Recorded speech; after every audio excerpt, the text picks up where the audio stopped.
बोल बम जय शिव जय शिव।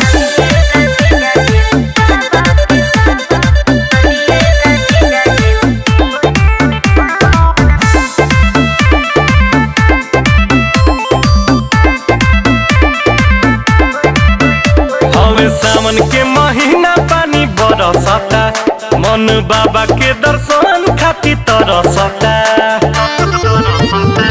हवे सावन के महीना पानी बरसता, मन बाबा के दर्शन खातिर तरसता।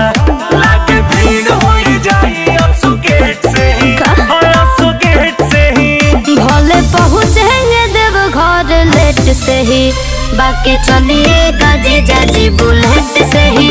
मन धन होई बाबा के भेंट से ही, बाकी चलिएगा जीजा जी बुलेट से ही। बुझनी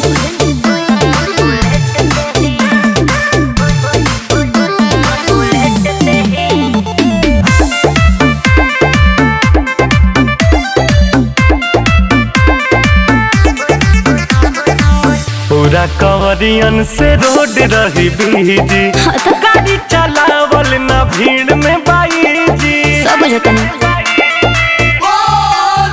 हम जाना तानी काहे खाती मना करिला, रउआ खरा जाके डरे तो बहाना करिला। परेशान करके धैले बाडू जेट से ही, तू तो जेट से ही। कि भले पहुँचेंगे देव घर लेट से ही, बाकी चलिएगा जीजा जी बुलेट से ही। मन धन होई बाबा के भेंट से ही, बाकी चलिएगा जीजा जी बुलेट से ही।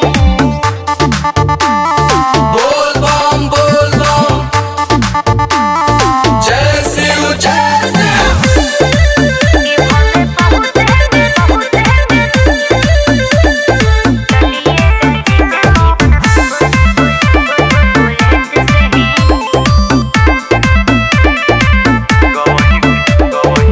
गवही शिवाला पकड़ जल ढारी, जिद जन कर बात मान होए प्यारी।